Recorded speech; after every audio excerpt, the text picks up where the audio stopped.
హైదరాబాద్ అనగానే బిర్యానీ ఎంత ఫేమసో తెలంగాణ అనగానే బగారా అన్నం అంత ఫేమస్ అండి. ఏ దావత్ వచ్చినా బగారా అన్నం మటన్ కూర సూపర్ కాంబినేషన్ కదా. వెజిటేరియన్ ఉన్న వాళ్ళకైతే వంకాయ కూర, దాల్చా, మామిడి పచ్చడి ఉంటే బగారా అన్నంతో మస్తుగా కాంబినేషన్ ఉంటుంది. ఒక్కసారి మీరు ట్రై చేయండి. మనకి దావతలు వస్తే మనం బగారా అన్నం ఉందా లేదా అదే చూస్తాం కదా. నేనైతే అదే చూస్తాను. మరి మీరు ఏం చూస్తారు నాకు కమెంట్ లో చెప్పండి. బగారా అన్నం ఎంత ఫేమసో అంత సింపుల్ గా చేశాను.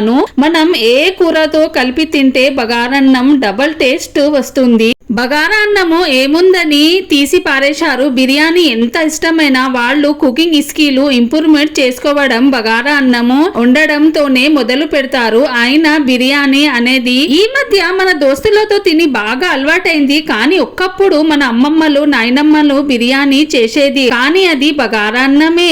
ఇదే బిర్యానీ తినమ్మా అని చెప్పేది. మళ్ళీ మీ అమ్మమ్మ నాయనమ్మ ఏం చెప్పారు నాకు చెప్పండి. Okay, bye bye.